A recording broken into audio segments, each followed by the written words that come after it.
नमस्कार, कैसे हैं आप। और मैं नागेंद्र आपके लिए आज कुछ बातें करने के लिए आया हूं। और कुछ इसलिए बातें करनी ज़रूरी हो गई कि एक ज़्यादातर तबका जिसमें मेहनती वर्ग भी शामिल है, बड़ा डिप्रेस नज़र आ रहा है। ऐसा क्यों है? ऐसा एलटी के एग्ज़ाम में हुआ है जो बड़ा अप्रत्याशित सा हो गया कई विद्यार्थियों के लिए, कुछ एक सेक्शन की डिफ़िकल्टी के कारण, पेडागोजी की। तो दो ही तरीके हैं, हम इसको कैसे लें। कुछ विद्यार्थी इसको लेके डिप्रेस हो रहे हैं और कुछ विद्यार्थी जो है कंफ्यूज हैं और बड़े ऊहापोह की स्थिति में है, अंडर ए डिलेमा, ठीक है, कि ये क्या करें और क्या ना करें। तो मैं आपकी इस चीज़ को समझता हूँ और इसके लिए मैं आपके साथ कुछ बातें आज करने आया हूँ। कुछ ऐसी गलतियाँ जिन्हें हमें हमेशा किसी एक्सपीरियंस के बाद दिमाग में एक जो है, कहते हैं ना कि एक ऐसे समा लेना चाहिए। कुछ ऐसी गलतियां जिन्हें हमेशा करने के बाद हमें कुछ सीखना चाहिए और सीखने के बाद उस सीख को दिल में जज्ब कर लेना चाहिए, ठीक है। बड़े बुजुर्गों ने कहा है कि ये ना सोचो कि क्या होगा, कुछ ना हुआ तो तजुर्बा होगा। तो ये तजुर्बा जो है बेसिकली बहुत बड़ी चीज़ है। तो मैं आज ये आपको कुछ करीब 6 गलतियां ऐसी बताऊंगा जो मैं एलटी के पेपर में कर ली हैं। तो वह आगे के लिए भी आपकी एक सीख है, अभी को रियलाइज़ करने के लिए भी सीख है, और लेक्चरर में जो लोग अपीयर कर रहे हैं या किसी भी एग्ज़ाम में, वो हमेशा एक सीख रहेगी, ठीक है। तो शुरू करते हैं। पहली गलती हम लोगों ने जो की है वो है कि हमने क्वेश्चन पेपर को, कई बच्चों ने, मैंने ये सारी चीज़ें जो है बच्चों से बात करने के बाद कराई, तो कई बच्चों ने क्वेश्चन पेपर मिलते ही आगे तो पढ़ा लेकिन लास्ट में पढ़ना भूल गए कि नेगेटिव मार्किंग है, और ये उनके लिए बहुत घातक हुआ।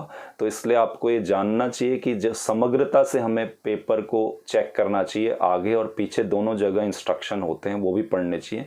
तो नेगेटिव मार्किंग उन्होंने सोचा कि नहीं है और उन्होंने कई सारे ऑप्शन लगा दिए, ये भी एक कारण रहा। ये गलती फिर कभी ना दोहराएं। दूसरी एक गलती नज़र आती है कि लाख समझाने के बावजूद, मेरे अपनी वीडियो में बताने के बावजूद कि अगर आपका अच्छा पेपर हो जाएगा 60-65 या उससे आगे या उतने पे भी पहुंच जाएंगे, तो आप 7 या 8 क्वेश्चन से ज़्यादा का रिस्क नहीं लीजिएगा। मैंने ये भी कहा था जितना इजी पेपर होगा उतना कम रिस्क लेना है, क्योंकि उसमें थोड़े थोड़े में मार्क्स जो हैं कम हो जाते हैं।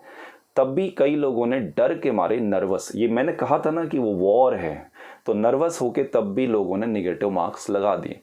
तो उस वॉर में जैसी आपकी स्थिति रही है उसको अब रियलाइज़ कीजिए यहाँ बैठ के, और सोचिए, बार बार सोचिए कि उसको मैंने अपने में नहीं आने देना है।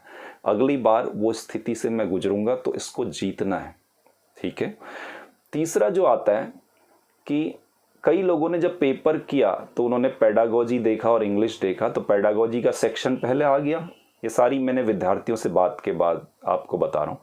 तो पेडागोजी से ही अटेम्प्ट करना शुरू कर दिया जो पहले आया, और यहीं पर वो गलती कर गए। मैंने कहा था जो चीज़ में आपका स्ट्रॉन्ग कमांड है उसे करना। आपका लिटरेचर और ग्रामर था, आपको पहले उसे करना चाहिए था।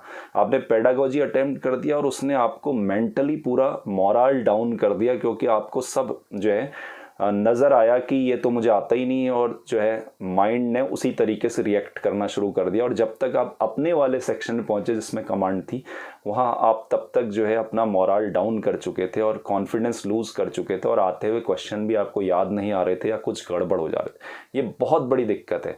आइंदा आप याद रखें कि सबसे पहले आपको उसी चीज़ को छूना है जिसमें आपका सबसे ज़्यादा कमांड है।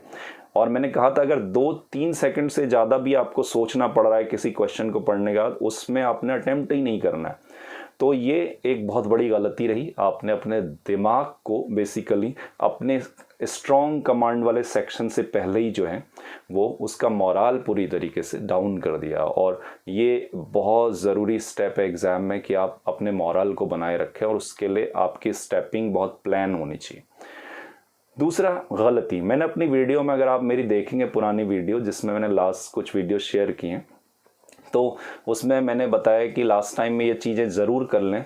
तो मैंने 10th और 12th की बुक्स के बारे में बताया था कि देख लें।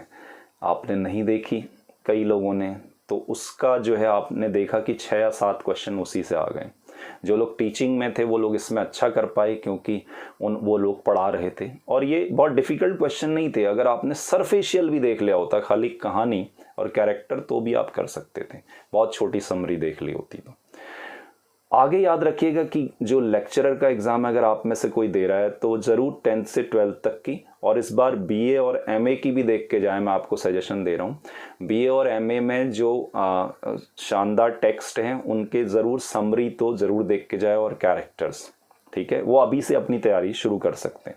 और 10th से 12th देखने में आपको 4 दिन भी नहीं लगेंगे और आराम से आप कर सकते हैं, और एक जगह नोट डाउन कर लीजिए, स्टोरी तो हमेशा माइंड में बैठ जाती है।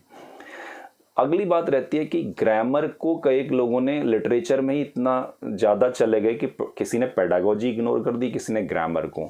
अगर ग्रामर भी इग्नोर हुई और 4-5 इतने इजी क्वेश्चन आए थे वो भी ख़राब हो गए लोगों के, तो वो सोचिए कि कितना बुरा लगता है कि इतना इजी पेपर ग्रामर का हो और आपके 4-5 क्वेश्चन ख़राब हो जाएं, तो इसका बहुत ज़्यादा फिर अंतर पड़ जाता है। तो किसी भी चीज़ को इग्नोर ना करें, और लेक्चरर में तो अब आप किसी भी हालत में ग्रामर को इग्नोर ना करें, वहाँ तो ग्रामर का एक बहुत बड़ा रोल रहेगा, ठीक पेडागोजी की तरह, उससे भी कहीं ज़्यादा, ठीक है।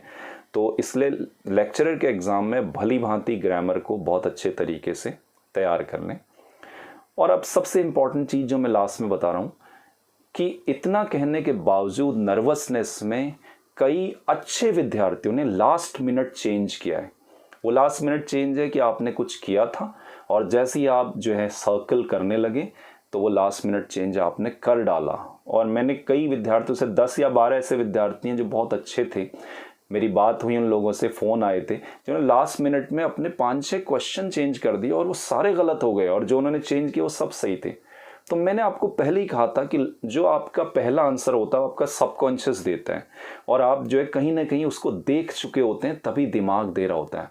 दिमाग ऐसी चीज़ ही नहीं है कि आपने कुछ देखा ना हो और वो सीधे सीधे आपको बता दे। तो वहाँ आपने मेरी चीज़ से समझौता कर लिया और उसको जो है इग्नोर कर दिया, और आपने जो है वो सबकॉन्शियस की ना सुन के अपनी नर्वसनेस की सुन ली और वो गलती आप कर बैठे। तो ये सारी गलतियां आप बिल्कुल मत कीजिएगा, निराश मत होइए, डिप्रेस मत होइए। ये ज़िंदगी नहीं है, ज़िंदगी बहुत लंबी है, बहुत सारे कंपटीशन देने हैं, बहुत सारी चीज़ें हैं, ठीक है।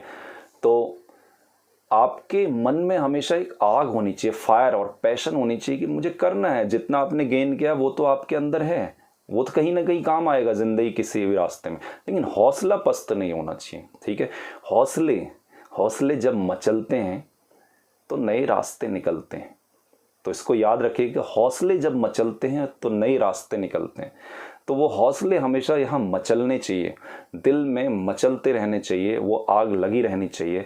बहुत सारे कंपटीशन है, बहुत सारी नई पोस्ट और आने वाली हैं, और आप जो है ये खुद भी तैयारी करते रहिए और मेंटरशिप का मौका दीजिएगा मेटामॉर्फोसिस को ज़रूर, और जो है भगवान आपकी सारी मनोकामनाएं पूरी करेगा।